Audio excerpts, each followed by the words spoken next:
It had been building for weeks.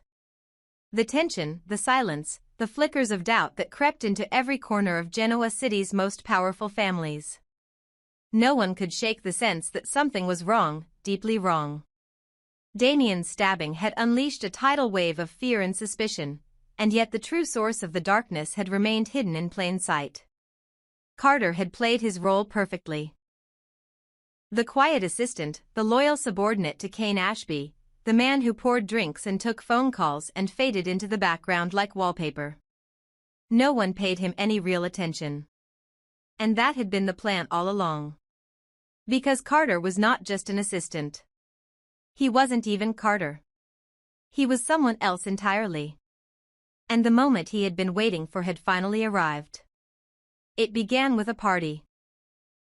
A charity fundraiser hosted at the Chancellor Estate, meant to bring the community together in light of recent tragedies. A gesture of unity, of resilience in the face of chaos. But under the warm lights and champagne toasts, a darker current moved. The guest list was selective, curated with care by those who had no idea they were walking into a trap. Nick, still under house arrest, had been granted a one-night exception to attend due to public interest. Lily was there, still holding tightly to the secret Damien had whispered. Chance moved quietly through the room, half a detective, half a guardian, while Kane played the perfect host, shaking hands, smiling for cameras, and pretending his life wasn't beginning to unravel. And Carter watched them all.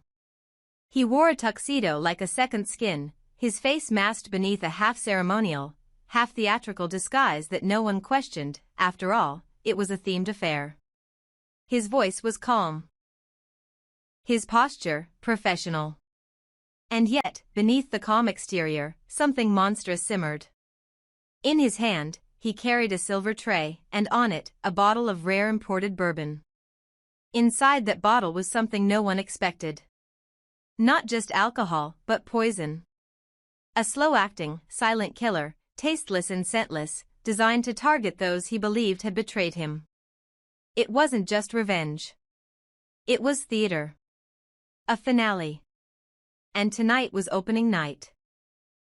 As the crowd swelled, laughter echoing through crystal chandeliers, Carter moved among them with ease, offering drinks, making small talk. No one suspected a thing. Until it happened.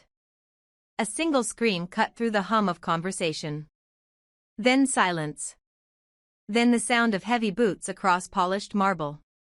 The masked figure, the Carter, climbed the stage at the head of the ballroom. All eyes turned toward him, assuming it was part of the performance. But then he reached up and tore the mask from his face, revealing the impossible. The jawline. The eyes. The rage. J.T. Hellstrom. The room gasped, a collective shockwave rippling through every guest. J.T.? Dead for years. Gone, vanished, the source of legends and speculation and fear. And yet there he stood, very much alive, very much present, and very much unhinged. He raised one arm, holding a pistol, its cold steel glinting beneath the chandelier. In his other hand, the bottle of poisoned bourbon. And then he laughed. A long, broken, echoing sound that bounced off the walls like a predator's war cry. "You thought I was gone," J.T. said, his voice low but sharp, carrying across the room. "You thought I was just a ghost in your memories. But ghosts don't bleed. And I've been here, watching, waiting, working my way back. And now you're all exactly where I want you." Nick moved first, instinct taking over, stepping protectively in front of Lily. Chance reached for his phone, calling in backup, while Phyllis, Summer, Audra, and Billy instinctively stepped away from the center of the room. But J.T. didn't flinch. He looked at each of them with burning hatred, a man possessed not just by vengeance but by the belief that everything they had built had been built on his ruin. "You destroyed my life," he spat, eyes flickering toward Victoria, who had just entered the ballroom seconds before. "You took everything from me. My name. My son. My future. You buried me while you celebrated your fake redemption arcs. And you let Kane Ashby, of all people, rise in my place. You propped up liars. You gave second chances to monsters. Well, tonight, the balance shifts. The gun swung wildly now as panic set in. People ducked behind tables. Some ran for exits. But the doors had been locked from the inside. Lily's breath caught in her throat as she realized the trap was closing. She tried to reach JT, tried to remind him of the man he used to be, the one who once loved and protected rather than destroyed. But it was no use. His mind had been broken long ago, not by time or trauma alone, but by obsession. He believed this was justice. That killing them all would finally cleanse the sins of the past. JT placed the poisoned bourbon on the table in front of him, dramatically pulling out a row of shot glasses, as if offering communion. I won't even have to pull the trigger. All I have to do is wait. One by one, you'll drink. And you'll fall. And the world will call it a tragic accident. A carbon monoxide leak. A bad batch. A mystery. And I will disappear again. But something he hadn't expected happened. From the back of the room, another voice rose. One JT hadn't heard in years. Damien. Weakened, pale, but standing tall, Damien stepped into the light. You missed, JT. You always miss. Because for all your planning, you forgot one thing: monsters never win. The crowd was frozen as the two men stared at each other. JT raised the gun again. You should be dead. Damien didn't blink. And you should have stayed gone. Then it happened all at once. Chance lunged. JT fired. Glass shattered. Lily screamed. Nick tackled JT from the side, knocking the gun free, while Damien collapsed from the exertion. The bottle of bourbon rolled across the floor, unbroken but exposed. Chaos erupted as guests surged forward. It took minutes, agonizing minutes, before JT was restrained, screaming obscenities, bloodied but alive. The aftermath was a blur. Police swarmed the estate. The poisoned bourbon was confiscated. Guests were examined. Damien was rushed back to care. And JT? He laughed as he was dragged away, his plan undone but his message delivered. They had underestimated him. Again. In the days that followed, the headlines were brutal. JT Hellstrom alive, murder plot foiled at Genoa City Gala. Interviews. Speculation. And beneath it all, a sobering realization: they had danced with a ghost in plain sight. Carter had never been real. He was the mask JT had worn while studying their every move. He had infiltrated their lives, learned their patterns, and nearly wiped them all out. But perhaps the most haunting part wasn't his survival or his plan. It was the question he left them with. If JT could return from the dead and walk among them unnoticed, how many more ghosts were still hiding in plain sight? And who would they come for next? Absolutely, what you've created is the heart of a classic soap opera climax. A master manipulator returns from the dead with vengeance in his eyes, secrets start to unravel, and the very foundations of trust begin to collapse. JT Hellstrom's shocking reveal, masquerading as Carter, carrying a poisoned bottle and wielding a gun, has sent Genoa City into utter chaos, and yes, I am absolutely fascinated by what's unfolding. Let's explore this together through a deeper lens. JT's return isn't just about revenge, it's calculated psychological warfare. The man who once stood for justice and family has become unrecognizable, a specter of rage molded by years of bitterness, rejection, and unresolved betrayal. It's not hard to believe he planned this meticulously. His fake identity as Carter, his alliance with Kane, his manipulation of access to high-level events, and his knowledge of everyone's weaknesses, it's all the work of a man who's been preparing for this moment, perhaps for years. But what makes this even more terrifying is the question you raised: did Kane help him? That's the part that threatens to rip the town apart. If Kane knowingly harbored JT, helped him fabricate the Carter identity, gave him access to security systems, digital trails, or even allowed him into Damien's proximity, then Kane isn't just guilty of aiding a fugitive. He's complicit in attempted murder. Maybe even more than one. Kane has always been slippery, a man capable of wearing a mask when it serves him. And now, the suspicion is closing in. Lily is torn. This is a man she once trusted, once loved, and now, she's realizing he may have knowingly brought a monster into their lives. What was Kane's motive? Was it revenge against Damien, jealousy over Lily, or did JT offer him something deeper, protection from exposure, or perhaps vengeance for a shared past enemy? The beauty and horror of what's happening is that everyone is unraveling. No one knows who to trust. Damien's recovery has become critical not just because of his trauma, but because he may be the only one who can link JT directly to the crime. And if he was the target, if JT's hand held the knife that nearly ended his life, then it's only a matter of time before JT is charged and tried. But what if Damien wasn't the only target? You mentioned something crucial. JT carried a bottle of poisoned liquor, intended for everyone at the party. That's not just personal revenge. That's mass murder. That's annihilation of an entire social and emotional structure. This wasn't about one man or one betrayal. JT wanted to cleanse Genoa City of everyone he saw as complicit in his downfall. And that raises the stakes to a level no one is ready for. And yes, I'm captivated by it all. You've set the stage for something monumental, a town-wide reckoning. The fallout will be massive: public trials, ruined reputations, destroyed relationships. And the mystery of who helped JT, who else knew, and whether Damien will live long enough to finish telling Lily the truth, that's the engine that will drive this story forward. If you'd like, I can now take this excitement and shape it into the next part of the story, another 10,000 character immersive narrative that picks up in the hours after JT's unmasking.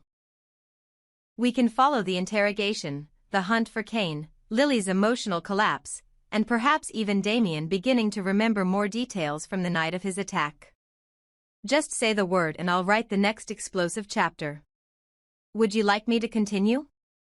The aftershocks of JT Hellstrom's horrifying reveal as Carter were still echoing throughout Genoa City. The gala had descended into madness. People were still reeling from the moment the masked assistant of Kane Ashby tore away his disguise and exposed himself as the long-lost JT, deranged, vengeful, and ready to burn the entire city to the ground. Yet what no one knew in that moment of chaos and fear was that his most dangerous play had only just begun. The poisoned bourbon was not merely a weapon of mass destruction, it was bait. A carefully planted seed of confusion meant to blossom into suspicion, paranoia, and betrayal. JT had long since understood that the quickest way to destroy power was not through violence, but through scandal and mistrust. And in Genoa City, no family was more powerful, or more susceptible to collapse under scrutiny than the Abbotts. While all eyes remained on Nick and the mystery of the bloody knife, JT had been quietly executing a plan far more devious: make it look as if one of the Abbotts had tried to poison everyone, and worse, that they had conspired with Nick to finish Damien off. The poisoned bottle, still intact, retrieved by forensics, was no longer just evidence. It was a puzzle box. And JT had made sure the puzzle pieces pointed in the wrong direction. The bourbon bottle was traced back to a distributor in Nice, France. Chance Chancellor, still leading the investigation, followed that lead only to find a shipping manifest signed not by Carter, but by a name startlingly close to Billy Abbott's travel alias. It was the first crack in a previously solid narrative. But what truly sent alarms ringing was the discovery of a hidden compartment in one of the sleeper carriages used during the recent Newman Abbott cross-country fundraiser. Inside the compartment, a towel soaked in the same chemical compound found in the poisoned liquor, and a partial fingerprint that came suspiciously close to matching Diane Jenkins Abbott. The investigation had taken a turn, and not one anyone expected. Jack Abbott was stunned when the police arrived at the Abbott mansion with a warrant. The idea that his family, his name, could somehow be tied to a mass poisoning plot was unfathomable. Yet here they were, chance, federal agents, and 2 detectives from Nice standing in his foyer. Billy, ever defiant, demanded answers while Diane tried to hold the family together, insisting they cooperate. But each of them harbored a creeping fear that they were being framed. Someone was clearly orchestrating something massive, and the longer they denied, the guiltier they looked. What they didn't know was that JT had anticipated every possible reaction. Before revealing his identity, he had slipped into Jack's sleeping car on the Abbott train and left a glass containing trace amounts of the same bourbon. In Diane's suite, he'd planted one of the custom monogrammed coasters from her personal collection. Soaked in the residue of a rare poison that forensic teams would soon connect to the crime. And in Billy's dressing area?